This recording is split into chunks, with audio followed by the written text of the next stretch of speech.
I wasn't listening to myself. I wasn't understanding my body. I was in so much of a survival state at that time that I wasn't listening to my body screaming at me. And it literally forced me to stop. I ended up in the hospital getting a bunch of tests done, ended up being just horrific panic attacks.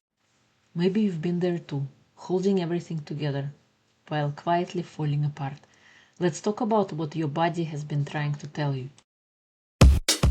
Welcome to Single Parent Success Stories, a podcast designed to inspire single parents. Here you'll find resources from self-care to finances to parenting and everything in between. Discover what it takes to thrive. Let the stories inspire you to what is possible.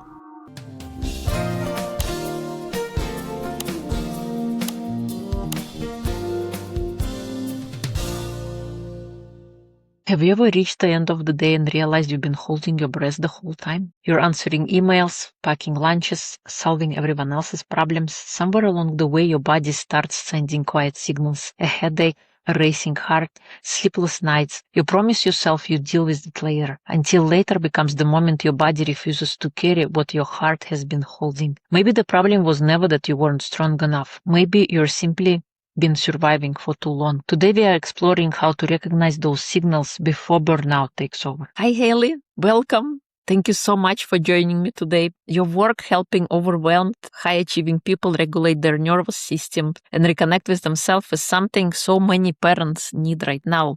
So welcome. Thank you for having me. Thank you. Many single parents live in constant survival mode, juggling responsibilities, stress, and emotional pressure. From a nervous system perspective, what is actually happening in the body during those moments? When our body is in constant stress, a lot of things can happen. Our memory, digestive system, like heart rate, there's so many different signs and symptoms in our body that kind of screams to us. But it's very unique to everyone. Each one of my clients has a different sign and symptom. For me, I started to get panic attacks every day, and I had never had one before. One of my clients started having acid reflux issues, just stress from everyday stuff. So yeah, everyone's so different, but it's definitely physical signs and mental signs. Right. And what caused you kind of to explore what led you to do the work you do? Well, it's a long story, but I'll shorten it a bit. About 8 years ago, I was going through a really hard separation. Narcissist, pathological liar, chronic cheater, you name it, never home. I was raising 3 kids. I had 3 kids in 4 years. So any other moms out there, you know how busy that is. Breastfed all 3 of them. So that made it extra busy. And yeah, none of them slept ever. So that was great. So all of that combined, I wasn't listening to my body. And my body started having signs and symptoms. First, it was heart rate stuff, like my heart was being weird. I even went to the emergency room during that time and had to wear a heart monitor for 3 days. Then I started having like extreme weight gain, which I now understand is from high cortisol levels. And then my periods were crazy and totally off and then I started getting panic attacks. But I didn't know how to dive into this because I wasn't listening to myself. I wasn't understanding my body. I was in so much of a survival state at that time that I wasn't listening to my body screaming at me. And it literally forced me to stop. I ended up in the hospital getting a bunch of tests done, ended up being just horrific panic attacks. And that at that time, I really didn't want to go on medication, but I did for a few months. And during medication, I learned holistic strategies on how to combat the nervous system and how to listen to our body and tune into our conscious and our subconscious mind and learn how to strategize, mastering my nervous system in a chaotic environment with my mind, body, and my soul. So that kind of led me to today to get all my education. I went back to school and got all my certificates in education to support myself in terms of helping other women. So with a lived-in background and now paired with the education, I coach women around the world. So that's my shortened version. But wow, like not listening to your body finally until it kind of cause you to stop, I guess. It forces you to stop. Like the COVID pandemic, when the whole world kind of slowed down and came to a realization. Same with the body. Yeah, it forces you, and you have no other choice but to deal with it head on. But that's the hardest route. So that's why we're talking about this stuff, is because I don't want other women to be forced to deal with it. I want you to see it in the moment so you can slowly deal with it.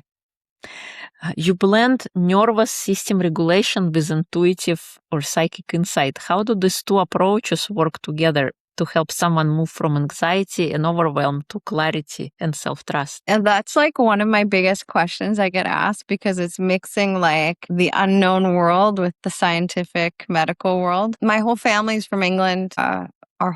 A lot of our family are very intuitive with psychic abilities, and I've mastered it. I've worked with it for years, and I do psychic readings for individuals around the world. And I wanted to pair that with my coaching, because I was having a lot of clients come to me. It was weird. I had like a clump of clients come to me who were all struggling with childhood trauma. A lot of them didn't actually understand what had happened. Warning, this might be a trigger warning, but a lot of them had sexual assaults happen to them as children. And it was really odd that I had like 5 or 6 clients at the same time with the same thing. And so I really wanted to dive into why they were stuck in like that process of like not understanding, not healing. And so when I tuned in and used my psychic ability to see where they were stuck, a lot of them, how do I say this? A lot of them trauma blocked. So with trauma, our brain naturally wants to protect us, and it blocks out memories that are horrific. So because a lot of these individuals trauma blocked what had happened as a child, I was able to use my psychic ability to pinpoint who the person was that caused them trauma, how it happened, when it happened, the scene, like the environment, the age, the location. It was really eerie, because with my psychic ability, I see kind of like a bird's eye view. I can like look down on the scene, and I was able to tell these individuals who it was, and how the trauma happened. And it was so beautiful watching these individuals just break down and let it out and cry, and I'd say like, thank you so much. Like I just didn't know. I didn't know how it happened. I knew it happened, but I didn't know how. Excuse me. And it was a turning point for me in how to use my psychic ability with my coaching and healing. Totally. And yes, I'm familiar with the brain, because the primary directive of a mind is to preserve and protect. And if something is not considered safe, it will repress those memories and will have blocks that we cannot remember, we cannot see. Yeah. I know it happens with a lot of people. Like our brain naturally just wants to protect us. And so we genuinely can't remember memories unless we start talking about it and stirring it up. Yeah. I literally got coughed in my mouth 2 days ago, and now I got a tickle in my throat. So yeah, we've all been there. Totally get you. Like one of them went in for a hug and coughed as they were like coming in for a hug, and I was smiling, so my mouth was open. Yeah, a full sick cough down my throat, and now 2 days later, I have a tickle in my throat. So I love that. They're passing it on like, treasured possession. Can I have some? I know. And then my little guy's, I'm sorry, I just wanted to hug Mom. I love you. And I was like, oh, you can't be mad. Now I'm sipping on tea, and yeah, I have a full week of podcast. Oh. We're good. Everything's great. High achieving parents often feel they have to hold everything together. That is like the story of my life this week. I've got big goals this week. My agenda is full. We have hockey playoffs, we have soccer playoffs, and yeah, We're just hoping I don't get more sick. Keeping it all together. Honestly, the biggest thing is like I found a lot of my clients who are corporate women who hold high achieving jobs. Maybe they are CEOs. Some of them own and run their own businesses like myself, where everything is on your plate. Like literally everything. So you're now dealing with your kids, dealing with your home, dealing with kids' sports or whatever else they're into, bedtimes, lunches, all the things. How about all the emotions that our kids bring, different age groups? I have 2 preteens, so that's great too. And then also being able to like hold it all together for your job or your role. We don't actually realize that we are superwomen until we start burning out and we're like, maybe I can't do it all. So when I talk to my clients about like what is causing you the most stress? What is the biggest source? Do you even feel stressed? Or do you just function in this high stress environment so often that you're not even realizing your signs and symptoms? So then I break it down for them. When was the last time you felt at peace and your best self? And a lot of them bring it back to like before the corporate world or before kids or whatever, before when they didn't really have a lot going on, right? But I wanted them to reflect on how their body felt, not their environment or their lifestyle, but like how did your body feel? And a lot of them said, well, I was like 20 pounds lighter and, I didn't have all these headaches, or my periods were better back then, or now I have a lot of stomach issues and I have sleepless nights. And it's like, those are all huge signs that you're not functioning in a normal state, right? Like you're in a constant high cortisol state. So being able to ask them to reflect and kind of figure out the source and figure out your signs and symptoms that are not the norm, that's the first step into realizing what is best suited for your life. Totally. Yeah, sometimes we operate in those like go, go, go mode until we break Yeah. down and we don't pay attention to our body. So what are some kind of signs when you're overwhelmed? What do women notice that the nervous system is overloaded? So I like to do body checks. So how's your memory? Are you able to get words out of your mouth? Like, are you able to finish sentences or finish what you're thinking about? Or are you constantly like, what was I saying? Like stuff like that. Another one is lack of patience. So are you snapping at people more? Are you yelling at people more? Are you feeling like that urge that you're just like so angry that you like are holding it in, and it's like about the dumbest things, right? It's not like, it's like the littlest things. I had a morning like that this morning with my kids. So then after that, I grounded myself. I did a little bit of breath work and put my face in the sunshine for a few minutes. Heart rate. Like, do you have heart palpitations when you're stressed? Do you feel clammy? Do you have digestive issues? Like a lot of people who are stressed have, I know, sorry to say this on a podcast, but like have diarrhea after, because all of our emotions are stored in our stomach. And so when that gets all messed up, it can really upset our stomach. So a lot of individuals get that too. It just depends on the person, but it's all signs that if you know the signs and you are aware of them, you can start noticing them more when they happen in your body. Totally.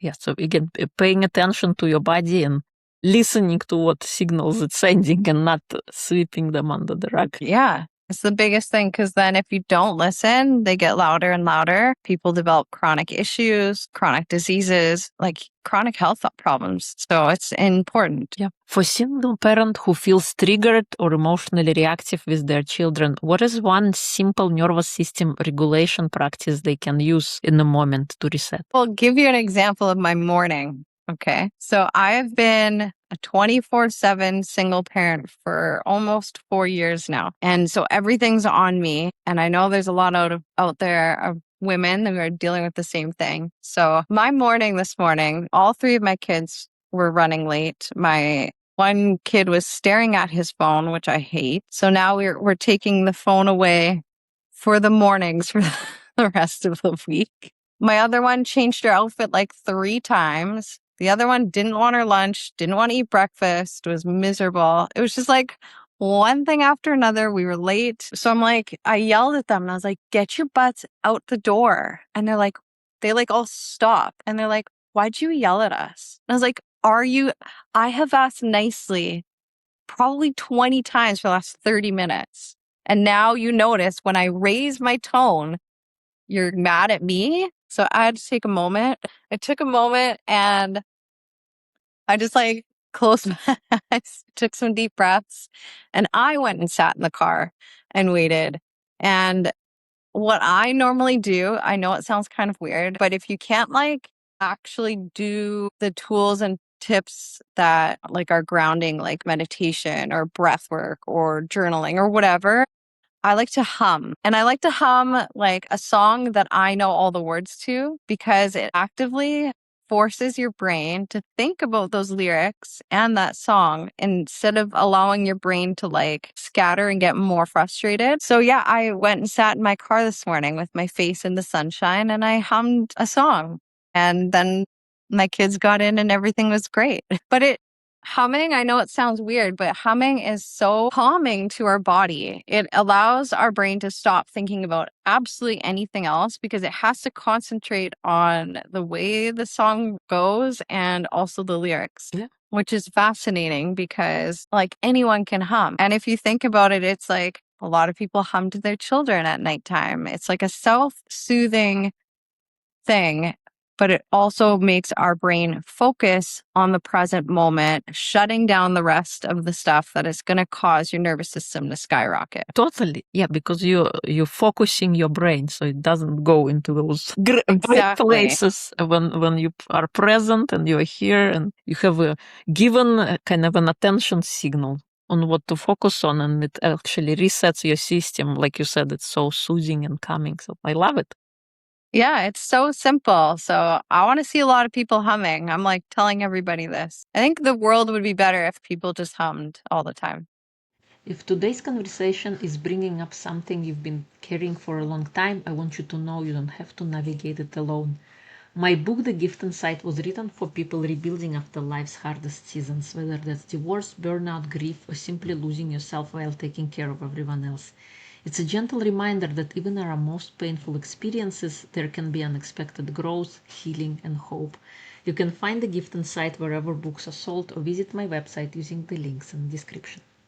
What daily habits or small rituals can help single parents move from stress and chaos into calmer, more grounded way of showing up for themselves and their kids? And thank you for humming. What are there any other ones that you can think of? Yeah. What I like to do for myself as well as my clients is I really try to empower them to be more selfish in a positive way, because sometimes there's a negative tone to the word selfish. But as a mom, I had to learn that if I was constantly giving to my children 24/7 before I gave to myself, I was burning out. And I actually ended up in the emergency room a couple summers ago for burnout. They diagnosed me with burnout. And it was my fault because I wasn't doing my practices. I wasn't doing my daily stuff. I kind of got a bit lazy with it, and then it got me. But we have to be selfish, and you have to change your brain for that, because as a mom,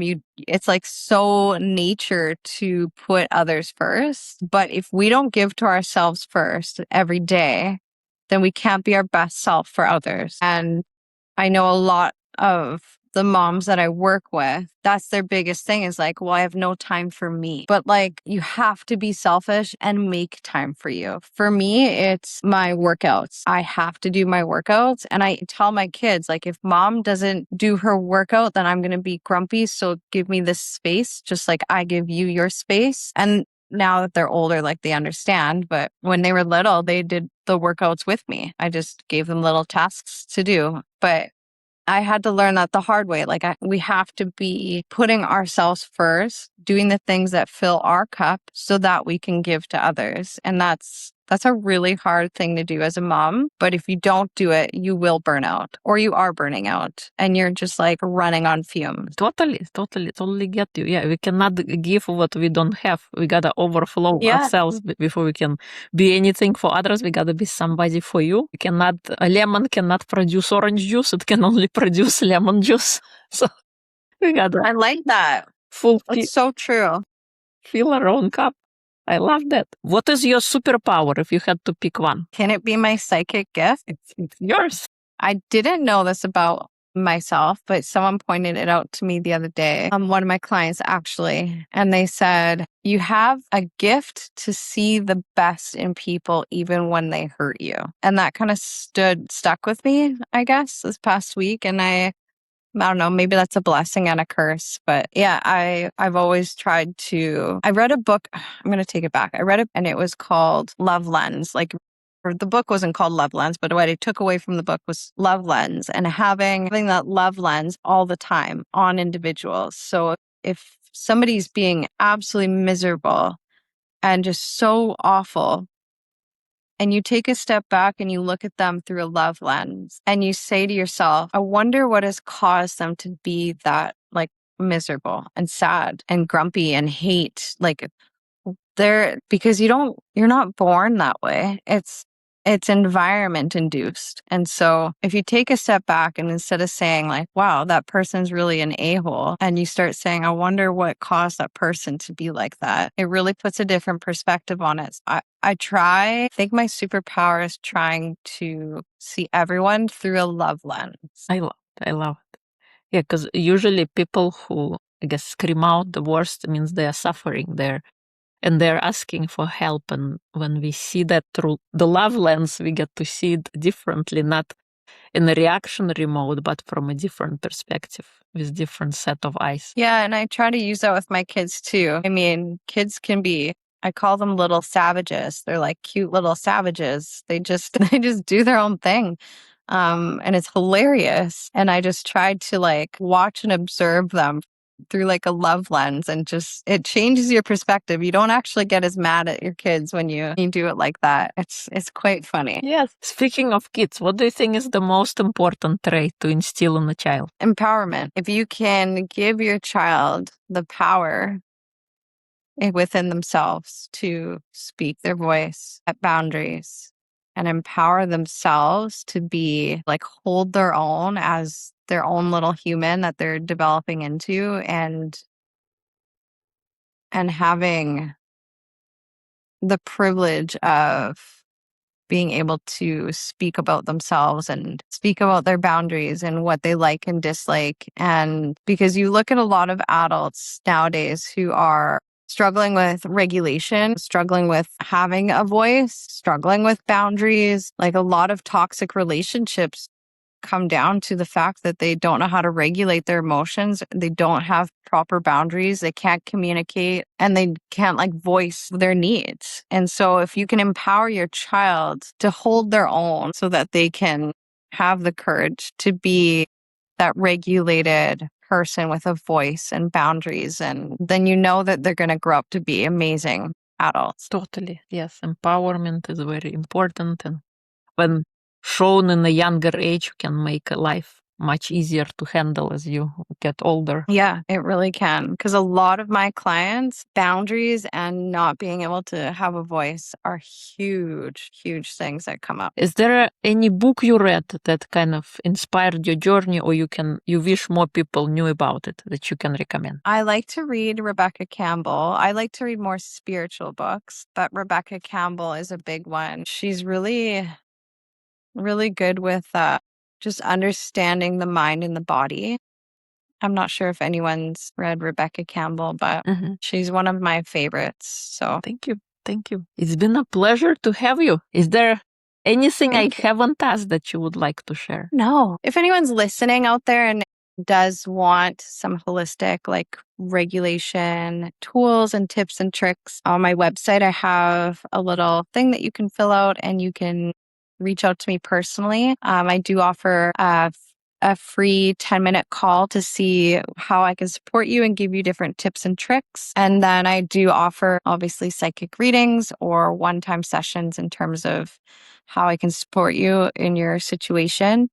But yeah, I privately reach back out to you and try to support you as best as I can in the next steps on your healing journey. So if that interests you, please reach out. So yeah, I can help as many people as I can. Thank you. If people would like to reach out, where would they go?